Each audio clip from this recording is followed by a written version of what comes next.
Well, hey folks, as we announced Sunday, the first phase of our return to on-campus gatherings begins June the 21st, Father's Day.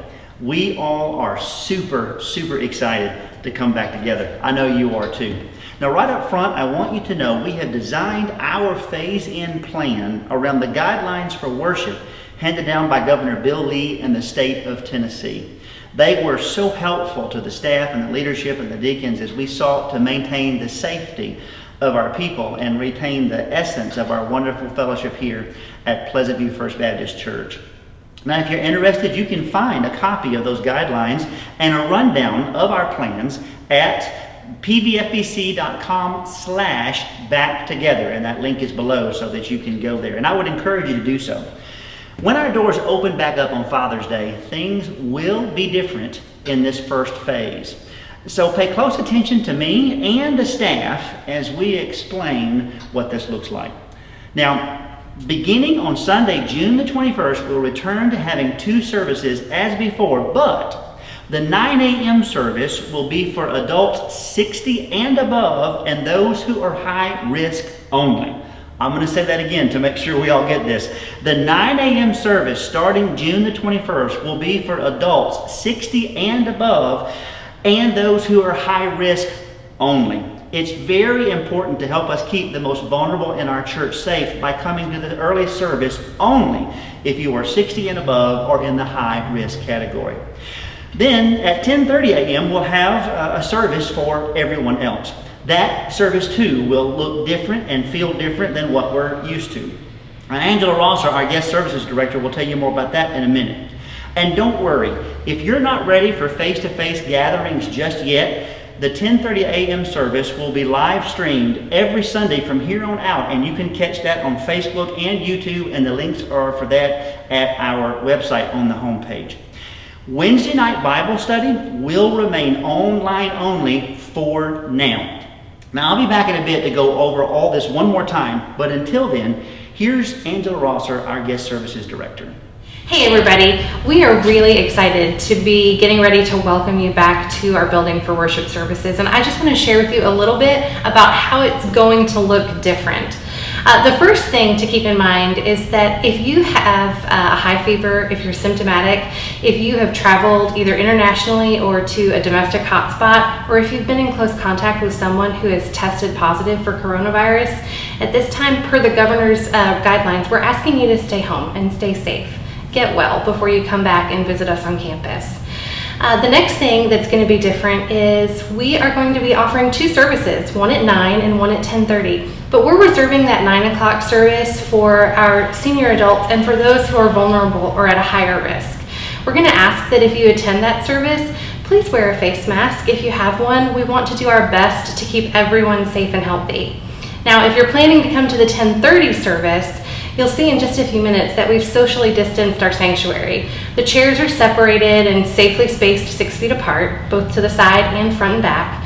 And because we have limited seating, we're going to ask that you log in to the website listed below or call the church office to reserve your seats. This is important because we're actually going to reserve your seats and put your name, your family's name on those chairs. We're also going to have an overflow room available only for the 10:30 service because we're going to continue live streaming our worship services even after we meet back together on campus. If we fill up our sanctuary, that's okay because we're going to have several overflow rooms available in our education center, and we want to make sure that you have a place. So please let us know you're coming.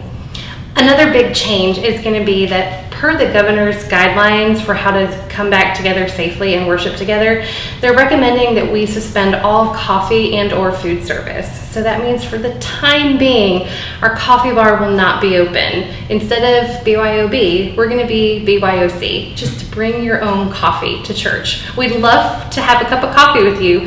For a few weeks though, we just need you to bring your own. Thanks for understanding.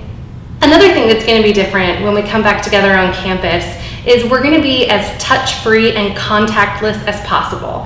So that means no handshakes, no hugging, just smile and wave when you see someone you love. We want to keep everyone safe and healthy. Another thing we're going to be doing is we're going to be sanitizing on a regular basis all of our high-touch areas. So door handles and restrooms, things like this, we're going to work really hard between our services to make sure they're clean and sanitized. So in order to accomplish this, we're going to have to lock our doors between the services. If you arrive for the 10:30 service and our doors are locked, it doesn't mean we're not having church. It means you just need to wait a few more minutes because we're not quite done sanitizing the interior of our building. And I thank you in advance for everyone who's going to help us with that process, and for those of you who are just going to have to wait patiently while we finish cleaning the building. You'll also find when you get here that once we're ready to welcome our members and guests in, we'll have all of the doors open.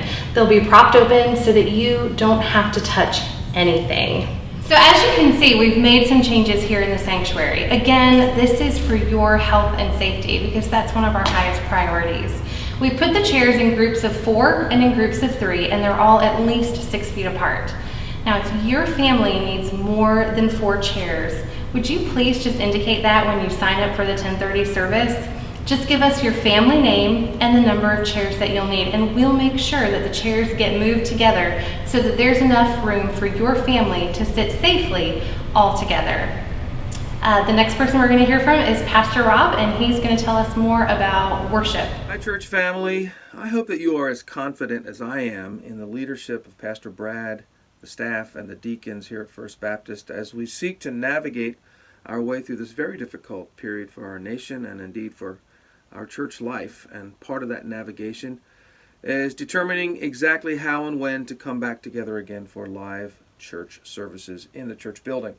And as you know, that date has been settled on June 21st. So I'm really excited to be back with you again as we worship together and hear the Word of God preached. But as you are learning, there will be a few modifications to that worship experience. And as it applies to worship, well, that's what I'm here to talk to you about. First of all, we're going to have small worship teams, just a few singers and myself, until things get kind of back to normal. And secondly, and what affects you most directly, is that we're going to ask you as we worship together not to sing out loud. Now, I know that sounds really strange. We're not used to that. But Ephesians 5:17 reminds us that part of the worship experience is to be filled with the Spirit, singing and making melody in your hearts to the Lord. So we're going to focus on the making melody in your hearts part and ask you to put the singing on the back burner, at least for a few more weeks or months, however long it takes for us to kind of get back to normal. And it may seem strange at first, but I think we'll get used to it. We're going to ask you just to treat our worship time as more of a worship concert, and let the music just wash over you and bring your hearts to the Lord in attitudes of worship, even though we're not going to be singing out loud together. Part of the reason for that is that we know that singing actually propels air particles out into the air pretty widely, and we have learned from some of the experiences of some choirs down in Texas and other parts of the nation who continue to rehearse and perform together and then experienced pretty high levels of COVID-19 infection. Well, we don't want that. And so we're going to ask you to be courteous to your neighbors and just not sing out loud. Some of us will be wearing masks, hopefully all of us or most of us. But that's just kind of where we're at for now. And we will get through this together because we love the Lord Jesus and we love each other. So thank you for being considerate and taking this to heart. And now let's hear from Kathy Chapman Sharp, our LifeView Groups and Engagement Minister. Thanks, Rob. I'm excited that LifeView adult groups will resume on August the 30th. And in the meantime, we'll be offering a LifeView study every Sunday morning at 9:30 a.m. And we'll be offering some LifeView extra classes, some 4 to 6 week classes for men and women during the months of July and August. So now let's hear from our student pastor, Noah, and see what he's going to do with the student area. Thanks, Kathy. Hey, I wanted to take a second and let you all know what's going on in the life of the student ministry. For the time being, student ministry will remain online only. On Sundays at 2 p.m., we will have our Zoom meetings. You can find a link to those Zoom meetings about 2 or 3 hours before the meeting starts on Facebook and Instagram, and also an email that will be sent out to all of our students and parents of students. Now, even though we will be online for the time being, we are already setting things up and getting ready for our annual Fall Color Brawl, our fall kickoff that will take place August 26th. This will be an amazing time as we join back together for the first time as a student ministry on campus, and we cannot wait until then. In the meantime, let's hear from Miss Angie, our Kids View director. Hey, thanks Noah. Hi Kids View family. I want to take just a minute to share with you what our comeback plans are for Phase 1 in Kids View. So per the governor's guidelines, we are not going to be meeting in Kids View on Sunday mornings and Wednesday nights. However, we still are going to continue on our social media on Facebook. We will have our Sunday mornings and our Wednesday nights just for your kids, and even some other fun things we throw in there occasionally. So please stay connected with us through our Facebook. Now, you Kids View parents may want to bring your kids to the 10:30 service, but if you think it will be too hard for them to sit that long, we encourage you to stay home for the time being and take advantage of the services online. Now, having said all of that, we do have some really good news for you though. In August, the end of August, we are going to have an incredible kickoff for our Kids View ministry. We are going to do it up big and fun as we welcome everybody back. And so we just ask you to hang on, keep looking for details with that. And at the same time, Life View and student ministry, we're going to hope that all of those things kick off as we plan for it to. I just want you also to know that I'm available for your kids. I'm here for you guys. I will be here at the services. I'm always available to you by phone, text, email, whatever it is. Please let me know how I can serve you. I want to do that. I love you guys, and I'm just really excited to get back together. Well, hey, thanks staff so much for how you've contributed to all of this. I know all of you appreciate them as much as I do. But wow, this is a lot to take in, isn't it? I want to go ahead and thank you, all of you now, for your understanding and flexibility as we implement the phase-in process outlined in the governor's worship guidelines. I've always been amazed and blessed by how our church unites around the gospel no matter what, and how our church supports and trusts the staff and leadership. Coming back together in the midst of this pandemic won't be easy, but it's worth all the trouble we're going to be able to see life on our campus once again.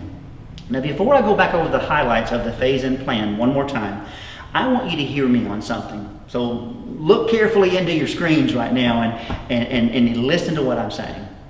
If you're not ready to come back for whatever reason, don't feel badly about staying home for now and just watching the live stream online. It does not mean you don't trust God or that you're being unfaithful. It just means you're being careful, and that is completely okay. If you feel led to do that, that is what you should do, and we'll see you whenever you feel like you're ready to come back to on-campus gatherings. All right, so here we go. Here's a rundown of everything that's shared with you tonight. Our on-campus services begin Father's Day, June the 21st. The 9 a.m. service will be for adults 60 and above and those at high risk only.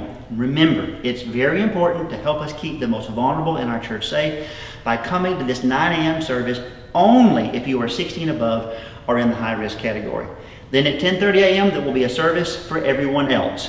To maintain the social distancing and maximum capacity guidelines from the state, you must reserve your spot for the 10:30 service by going to pvfbc.com/backtogether or calling the church office, and we will have those seats reserved for you. Also, remember, at all on-campus gatherings, we are asking you to wear a mask, or encouraging you to wear a mask, as was recommended by the governor's guidelines. Overflow will be available for the 10:30 service only in the fellowship hall if that is needed, and reservations are not needed for the 9 a.m. service for seniors and those at high risk. Kids View, Life View, and student ministry will remain online only until the end of August, when we'll kick all of those ministries back off in a big way. The 10:30 a.m. service will be live streamed on Facebook and YouTube for those who aren't ready to come back to face-to-face gatherings yet. Go to pvfbc.com/backtogether to take a look at the governor's guidelines, make a reservation for the 10:30 a.m. service, and see all the information that we have just shared with you. I mean this, folks. If you have any questions or concerns about this phase of our on-campus gathering plan, please email me at pastor@pvfbc.com, or you can text or call me at 615-543-6195. Hey, I love you guys so much, and I am so excited to begin this phase and process of coming back together again.